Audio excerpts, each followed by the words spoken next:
नाज़रीन मेहरान टीम में भली कार मां हाँ मुबशर सोलंगी। सबका पेरी एक नजर हेडलाइन ते।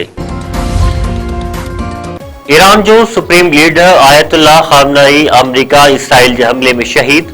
ईरान की सरकारी मीडिया तस्दीक करे चयो आहे त ईरानी सुप्रीम लीडर की शहादत संदसि ऑफिस में थी।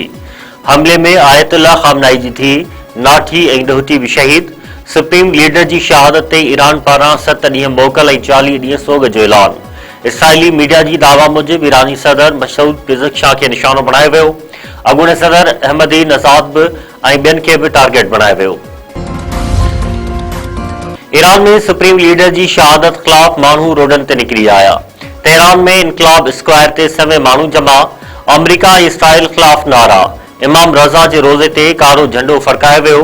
इराक में मुक़दस रोज़न मथां सुर्ख लाइटूं रोशन।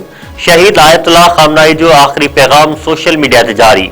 पंहिंजे आखिरी पैगाम में आयतुल्लाह खामनई चयो आहे त ईरानी कौम इस्लामी असूलन के जाने थी। ईरानी कौम के खबर आहे त छा करणो आहे। पासदाराने इनकलाब सुप्रीम लीडर की शहादत जो प्लान वठण जो ऐलान करे छॾियो। पासदाराने इनकलाब दावा कई आहे त नाज़ मुल्कन में अमरीका के 14 फौजी अॾनि के निशानो बनायो वियो आहे, जिन में सवे अमरीकी फौजी मारिजी विया आहिनि। पासदाराने इनकलाब के तर्जुमान जो वधिक चवण आहे त ईरानी फौज जो ऑपरेशन पूरी ताकत से जारी रहंदो। अमरीका के फौजी अॾनि मथां ईरानी फोर्सेस जा हमला वधिक शिद्दत से कया वेंदा। अमरीकी सदर पारां ईरान मथां वधिक हमलन की धमकी। डोनाल्ड ट्रंप चयो आहे त बेहतर आहे त ईरान अज हमला बंद करे छॾे। हमला कया तो वॾी ताकत से निशानो बनाईंदासीं।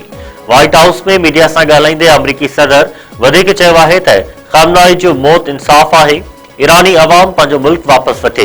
हदफ हासिल करण ताईं शदीद बमबारी जारी रहंदी। ईरान के सुप्रीम लीडर की शहादत ते सिंध जा मुख्तलिफ शहर सोग में बंद। कराची में शहरन जो अमरीकी सफारतखाने आॾो एहतजाज।